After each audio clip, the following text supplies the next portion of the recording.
La Comisión Nacional de Regulación de Transporte es quien tiene que entablar las conversaciones con las provincias para que se otorguen las diferentes frecuencias de los viajes en micro. Ya estamos en comunicación con Diego Giuliano, subdirector de la CNRT, para que nos cuente mucho más acerca de lo tan esperado, ¿no? Que regresen los viajes, en este caso los micros de mediana y larga distancia. Buenas tardes, Diego. Mi nombre es Belén Martínez. Los saludo junto a Pablo Vicente. ¿Cómo están, Belén, Pablo? Un gusto acompañarlos en esta jornada. Gracias. Gracias, Diego. Bueno, fue muy esperada esta medida, fundamentalmente, ¿no? Que vuelvan entonces esas conexiones y los viajes entre las provincias. ¿Cómo se espera entonces que empiecen a funcionar estos viajes en los próximos días? Como lo decís, Belén, realmente fue muy esperada porque imagínense que desde el 20 de marzo que tenemos suspendido los servicios de larga distancia, ferroviarios y también, por supuesto, lo de automotor de pasajeros. Y esto significa un cambio importante para quienes fundamentalmente no pueden a través del auto particular ni asumir un costo de un vehículo de alquiler y siendo trabajador esencial, siendo personas exceptuadas o casos de fuerza mayor, tener que trasladarse de un lugar a otro del país. Por eso es muy importante avanzar en esta definición de la larga distancia para los micros, con algo que previamente debemos tener siempre en cuenta, que es la autorización de la provincia, o en este caso de la Ciudad Autónoma de Buenos Aires, qué es origen y qué es destino de estos viajes. Esa es la mirada federal que el ministro Meoni ha planteado, que tiene que ver con el decreto del presidente Fernández. El federalismo en la Argentina ha sido sumamente mancillado a lo largo de la historia, pero es muy importante tener en cuenta la fisonomía, las particularidades de cada provincia, y esta ha sido la decisión del Gobierno Nacional. ¿Cómo van a ser los protocolos, Diego, para volver con los viajes? A la CNRT, a la Comisión que regula el transporte, le corresponde justamente con las cámaras empresarias del transporte, junto con también los gremios de los transportistas, en este caso de los trabajadores del transporte, que son importantísimos a la hora de reanudar este servicio, discutir con un mandato principal, que es que aquí manda salud.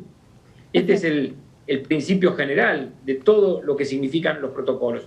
Estos protocolos significan también que no vamos a retornar al mismo modo de transporte de larga distancia que teníamos antes de la pandemia. Sí. Hay una disminución en la capacidad de pasajeros que deben ser transportados. Obviamente estamos hablando de un 60 a un 65% en relación a si se trata de un micro de los llamados cama o semicama o servicios ejecutivos que tienen ya un distanciamiento propio de la característica del micro.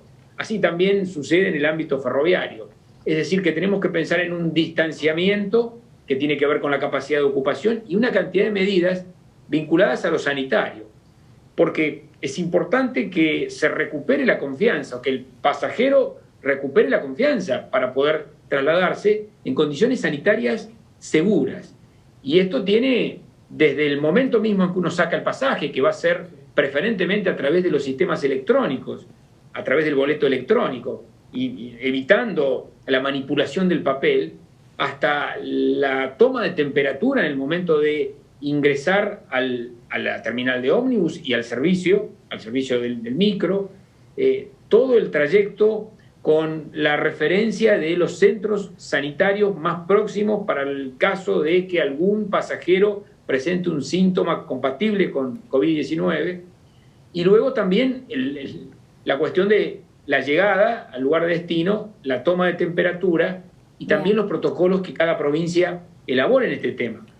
Bien, Diego, recién fue muy concreto y cerrando justamente esa idea con respecto a que acá en esta situación está mandando salud. Sí, hay que seguir detrás de todos esos protocolos, más los protocolos que se suman de parte de cada provincia. De todas maneras, era una medida necesaria para poder por lo menos empezar a analizar o proyectar lo que puede llegar a ser la próxima temporada de verano, ¿no? Primero, ahora está habilitándose todo este nuevo movimiento para los trabajadores esenciales, los que necesiten movilizarse sí o sí. Pero imaginamos que con el correr de los días todo eso se va a modificar para aquellos que quieran ir a algún lugar, para que puedan conocer, con tantos beneficios que está dando también a nivel nacional el gobierno para poder fomentar el turismo. Y esas medidas seguramente llegaron para quedarse. Hay muchas nuevas medidas y situaciones que van a estar ya para siempre, ¿no?, con la llegada de la pandemia. Sin dudas, lo que plantea Pablo es así. Primero, porque no vamos a retornar a un sistema de transporte de larga distancia igual al que teníamos antes, eso estamos todos claros. También es cierto que la pandemia continúa, que tenemos que seguir siendo muy estrictos a la hora de proteger a nuestra comunidad y que además de esto no podemos vislumbrar una fecha precisa de una restauración universal del servicio, porque esto tiene que ver primero con cada provincia, con la particularidad de la curva del COVID en cada provincia, con las condiciones sanitarias y las camas críticas de cada provincia, y esto es escuchar y ponerse bien del lado del país federal. Se trata de una lucha contra un virus respecto del cual no tenemos inmunidad todavía, y esto tenemos que asumirlo. Sí es importante dar los pasos que podemos dar responsablemente, y este paso que está dando hoy el Gobierno Nacional de autorizar la larga distancia bajo condiciones muy estrictas de los sanitarios, pero también permitiendo que los trabajadores esenciales, como se decía, que las personas que necesitan viajar porque son de fuerza mayor, sí, cuidar a un pariente enfermo, realizar un tratamiento médico, los acompañantes, sí, de las personas que hacen tratamientos médicos, cuidar o hacer tareas de protección respecto de discapacitados o niñas, niños y adolescentes. Eso hoy tiene la posibilidad de un servicio público y no necesariamente de tener que tomarse un auto particular que a veces no se tiene o de tener que alquilar un vehículo específicamente para eso. Bien, Diego, y teniendo en cuenta todos estos casos puntuales que nos estaba mencionando, ¿piensa que se dilató demasiado esta medida? Yo creo que en esto tenemos que tener una enorme responsabilidad, porque estamos todavía en el medio de la pandemia, porque hay provincias que están hoy sufriendo picos muy importantes, porque hemos visto ya los episodios de países que amamos, porque son nuestros países de orígenes de muchos de los argentinos, en donde ha habido brotes y rebrotes, y es necesario hacer un seguimiento permanente. Manda Salud.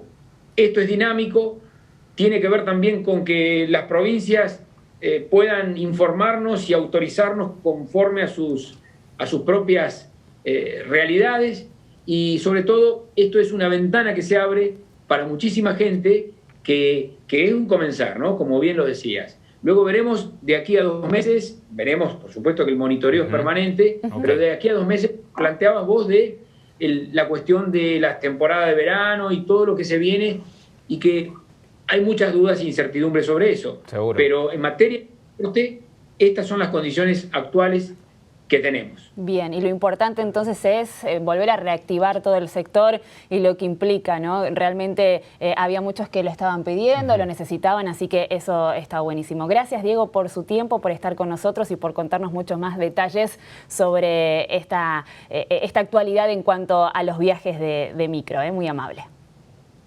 Gracias, Belén, Pablo. Un saludo para todos ustedes. Gracias. Igualmente, gracias. Diego Giuliano, subdirector de la Comisión Nacional de Regulación del Transporte, contándonos más detalles sobre lo que se viene, los viajes. Entonces, con Diego hablábamos de los viajes en micro, ¿no? De mediana y larga distancia a las distintas provincias, pero también regresan los vuelos de cabotaje siempre y cuando seas personal esencial. Tenés que tener la aplicación Cuidar. Y en cuanto a los protocolos que le comentábamos a Diego, que él decía que cada provincia y que además todo depende del Ministerio de Salud. Bueno, algo que era muy común es que te den la comida, bueno, ahora no te la van a dar. Y lo mismo con las frazadas o con las almohadas que te daban los servicios de micro de larga distancia, tampoco. Si querés llevar algo de eso, lo tenés que llevar desde tu casa.